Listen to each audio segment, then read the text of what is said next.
fait, avec ce projet Nouvelle Page, ce qu'on a voulu tester et essayer, c'est de voir si sur un sujet comme celui de la BD, on pouvait permettre à des lecteurs, la population, notamment des jeunes, mais aussi des usagers de bibliothèques, est-ce qu'on pouvait leur faire rencontrer des entreprises qui travaillent sur les nouvelles technologies? Est-ce qu'on pouvait leur faire rencontrer des chercheurs?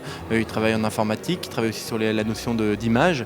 Et comment, au contact d'entreprises, au contact de ces acteurs de la recherche, comment on pouvait leur faire imaginer de nouveaux usages finalement de lecture de BD. Nous nous sommes inscrits dans plusieurs étapes de ce projet. On a participé au travail de co-création qu'il y a eu à la bibliothèque de Mathieu avec des publics, avec les professionnels de la bibliothèque de Mathieu pour imaginer ensemble ce que pourrait être de nouveaux usages dans la bande dessinée. Nous sommes après intervenus aussi en tant que participants aux ateliers qu'il y a eu dans le cadre du festival Interstice.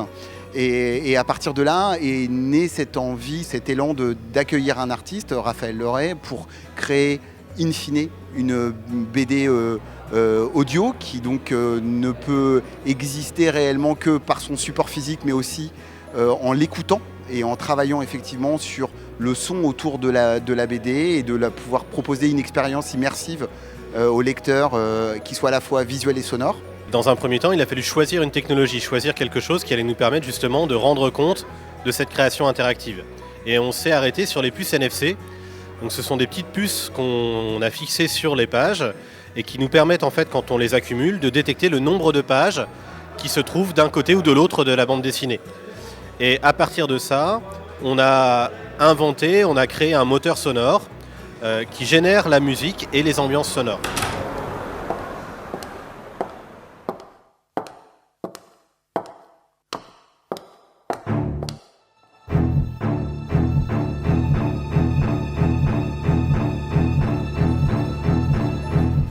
Avec ce qu'on a décidé tous les trois en commun, on a créé un moteur sonore qui va générer les sons en fonction de la lecture, de façon de lire, qui va faire une expérience toujours unique pour le lecteur sans que le lecteur ne se rende compte. On a également intégré le collectif Gobo pour travailler sur une revue d'artistes mais qui serait connectée en réfléchissant à comment on pouvait autour d'un workshop d'une journée à la fois créer un contenu qui serait du contenu de dessin, d'impression et à la fois texte et visuel, mais aussi via une couverture qui est connectée avec des puces NFC, de créer des contenus qui soient augmentés. Donc les contenus augmentés sont déclenchés par des puces informatiques qui sont dissimulées dans la couverture de la revue.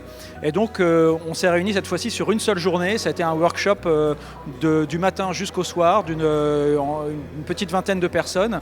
Et on a créé tous les contenus de cette revue en une journée. C'est vrai que là on est en train d'expérimenter des supports que les éditeurs vont pouvoir ensuite intégrer dans leur démarche de production. Tout ça, c'est bien sûr, ce sont des prototypes, mais c'est vraiment par là qu'il faut commencer.